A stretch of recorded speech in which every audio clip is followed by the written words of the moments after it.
Good morning, students. Today I am going to start the next cell organelle, cytoplasm. What is cytoplasm? Cytoplasm is the liquid which is found inside the cell. The remaining part of the cell, other than nucleus, is filled with jelly-like matrix. This is called the cytoplasm, and all the cell organelles are embedded in the cytoplasm. The cytoplasm forms a ground matrix which contain various cell organelles. Ground matrix means एक आपके चारों तरफ जो है boundary बनाते हैं, एक matrix, एक पूरी आपका एक फिगर पूरी बना लेते हैं जिसके अंदर हमारे क्या होता है, जो हमारे आपके मेम्ब्रेन बाउंड सेल ऑर्गेनल्स हैं, लाइक ए माइटोकॉन्ड्रिया है, एंडोप्लाज्मिक रेक्टिकुलम है, गोल्जी बॉडी है, lysosome, सेंट्रोसोल्स. Most of these organelles are enclosed by the membrane. Such membrane bound organelles are absent in the prokaryotes. ये हम जानते हैं, जो हमारे आपके जितने भी हमारे जो membrane bound organelles हैं, these are found only in आपके यूकैरियोट्स में पाए जाते हैं, प्रोकैरियोट्स में हमारे एब्सेंट होते हैं. बिकॉज द प्रोकैरियोट्स हमारी जो होती है वो किस में पाई जाती है, यूनिसेलर ऑर्गेनिज्म में पाई जाती है मेनली, और यूनिसेलर ऑर्गेनिज्म हमारे खुद ही हमारे सिंगल सेल से बनते हैं जिसमें हमारे इस तरह के ये कोई भी मेम्ब्रेन बाउंड ऑर्गेनल्स प्रेजेंट नहीं होते हैं. Chemically, the cytoplasm represents a true solution. It contains 70 to 85% water. The remaining part includes the sugar, mineral, vitamin, nucleotides, RNA, many enzymes and protein, amino acid and fat in the emulsified form. Emulsified का means होता है हमारा condensed form है, इकट्ठे जो चीज़ हमारी क्या हो जाती है आपके बार बार हमारे आपके ऑक्साइड होके इकट्ठी हो जाती हैं, वो चीज़ called the emulsified form. Cytoplasm is the seat of many biochemical and metabolic process. जितनी सीट ऑफ मेटाबॉलिक, क्योंकि हमारा जो साइटोप्लाज्म है यहाँ पर जो हमारी रेस्पिरेशन बायोकेमिकल प्रोसेस है वो भी हमारी किस में होती है, साइटोप्लाज्म में होती है. जस्ट लाइक हमारा ट्रांसलेशन है, प्रोटीन सिंथेसिस है, ग्लाइकोलाइसिस प्रोसेस है रेस्पिरेशन की, ये सभी हमारी साइटोप्लाज्म में होती है. In eukaryotes the cytoplasm always remain in the state of motion. जो यूकैरियोट्स में हमारा जो साइटोप्लाज्म है वो हमेशा हमारा स्टेट ऑफ मोशन में होता है. It moves in circular manner. This streaming flow of cytoplasm is called the encloses. The cellular organelles which are present in cytoplasm can be seen only with the help of a high quality microscope, or called the such electron microscope. Next here we discuss about the virus. पहले हमने देखा है micro organism की हम कई बार पढ़ते हैं. Micro organism में हमारे आता है वायरस, आता है virus. What is a virus? Virus हमारा क्या है, वायरस आर पैरासाइट्स. क्यों है पैरासाइट्स? क्योंकि ये हमारा जो है they take the food from the body of other organism, but they lack any cellular structure. कोई सेलर स्ट्रक्चर नहीं होता है in viruses. Plasma membrane, cytoplasm and all membranous cell organelles are absent. Therefore, virus do not show cellular and membranous structure. But the virus consists of a protein covering called the caspid, which encloses genetic material DNA and RNA. Next हमारा है cytoplasmic organelles. The cytoplasmic organelles means various cell organelles such as mitochondria, ER, endoplasmic reticulum, Golgi body, lysosomes, centrosome, etc.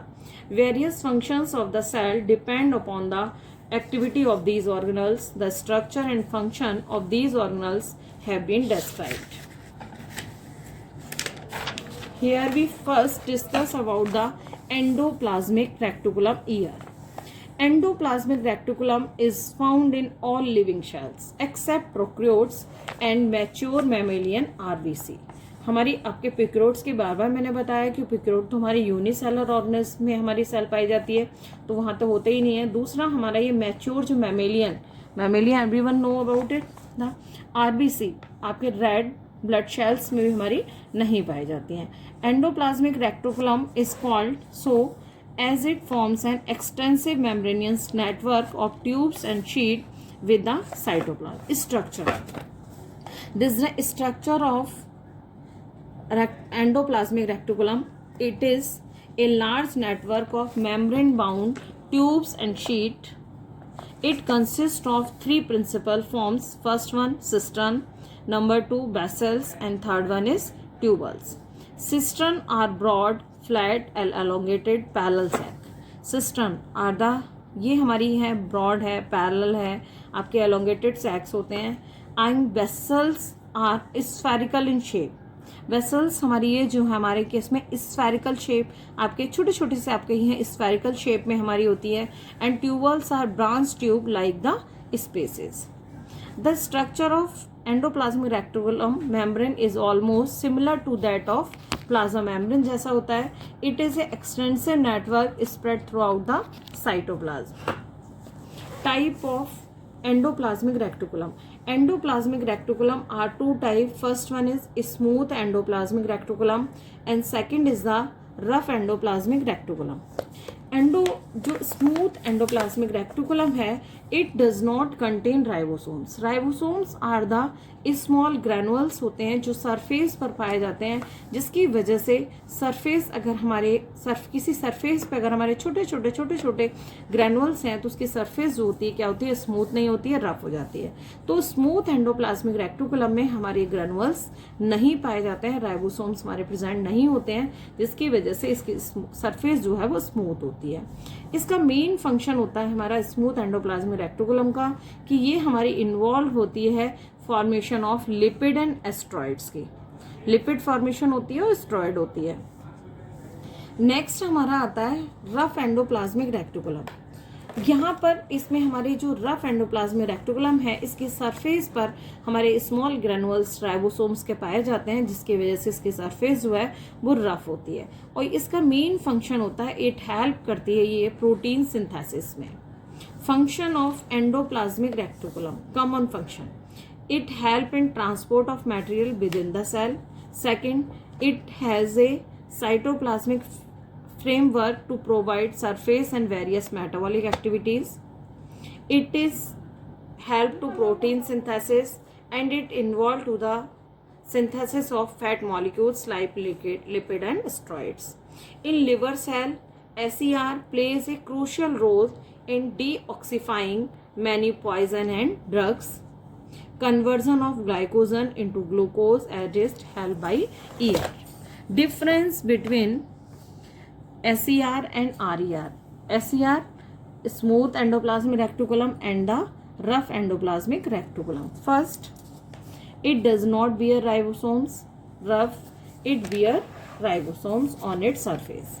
Second, it mainly consists of tubules and vessels, but RER, it consists of cistern and tubules.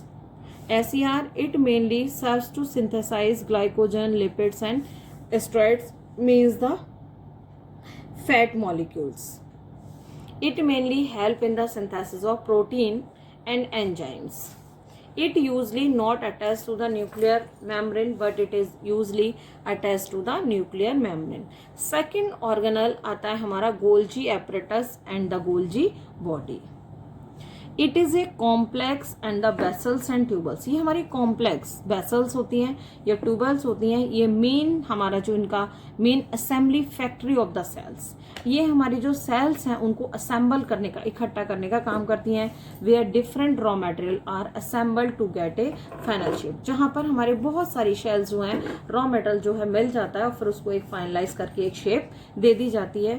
Golgi apparatus को discovered किया था कैमेलो Golgi ने इन 1898 में. उसी के basis पर इसको name दे दिया गया गोल्जी बॉडी या गोल्जी एपरेटस. एपरेट मीन्स वो एपरेटस जिससे हम असेंबली इकट्ठा करते हैं सेल्स को and gives a particular shape. Golgi body is found in all shells except the prokaryotes and mature mammalian RBC. It is also known as dictyosome. Its structure, it mainly consists of many membrane-bound vessels and tubules. The tubules are almost parallel to each other, forming stacks which are called the cistern. Function of Golgi apparatus. The Golgi apparatus, this surface is concave face and this consists of concave face and convex face. Function of Golgi apparatus. Its main function, it help in assembly and packaging.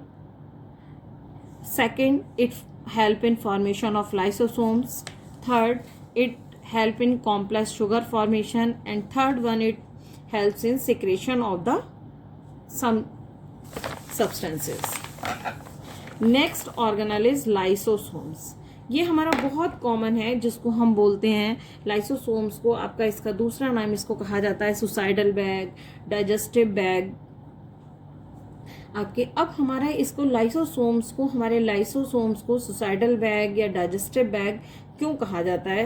ये हमारे जो lysosomes हैं, these are single walled spherical vessels होती हैं जो contain करती हैं बहुत सारे हमारे हाइड्रोलिटिक एंजाइम्स को.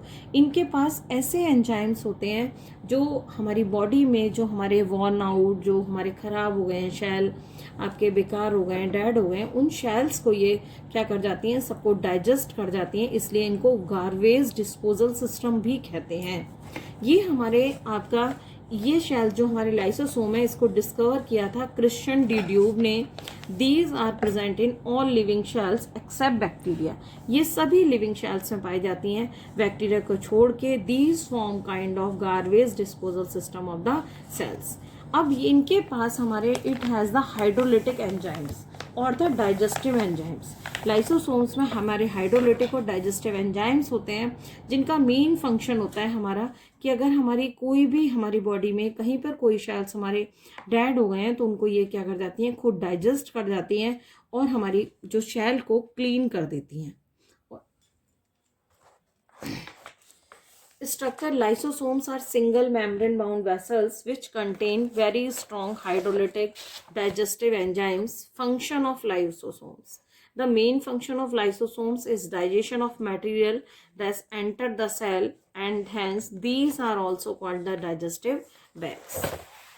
Lysosomes keep the cell clean by destroying digestive worn out cell organelles and old cell organelles, foreign substances. This process of digesting solid materials by lysosomes is called the phagocytosis. आपने ये पहले भी आपने पढ़ा होगा कहीं पर अगर है कि फैगोसाइटोसिस हमारी जो है प्रोसेस है, जिसमें अमीबा में आती है. अमीबा हमारा यूनिसेलुलर स्ट्रक्चर है, जहाँ पे अपनी फूड को खाने, जो हमारा वो फूड लेता है, उस प्रोसेस को बोलते हैं फैगोसाइटोसिस. यहाँ पर भी हमारी लाइसोसोम जो डाइजेशन में हमारे जो सॉलिड मटेरियल को डाइजेस्ट करती हैं, उस प्रोसेस को हम बोलते हैं phagocytosis. Sometime during disturbance in cellular metabolism, the lysosomes may burst. This bursting can damage the cell parts. This may cause death of the cell. Lysosomes are called the suicidal bags. And the next cell organelle is the mitochondria. Everyone know about the mitochondria are called the powerhouse or the power plant of the cell, because these serve to produce energy for the cell. Structure: mitochondria are long rod. Mitochondria are the long rod or oval shaped organelle. These are double walled, provide with an outer and inner membrane. It consists of F1 particle, cistern, outer membrane, matrix, circular DNA, ribosomes, and inner membrane.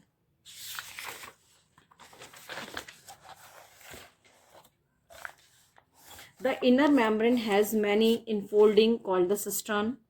The cistern help to increase the surface of inner membrane for ATP generating chemicals reaction. Mitochondria contain its own DNA and ribosomes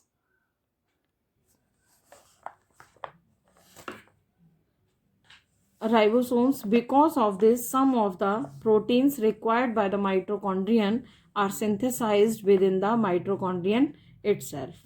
The inner membrane of mitochondria contains many small particles. These are called the F1 particles.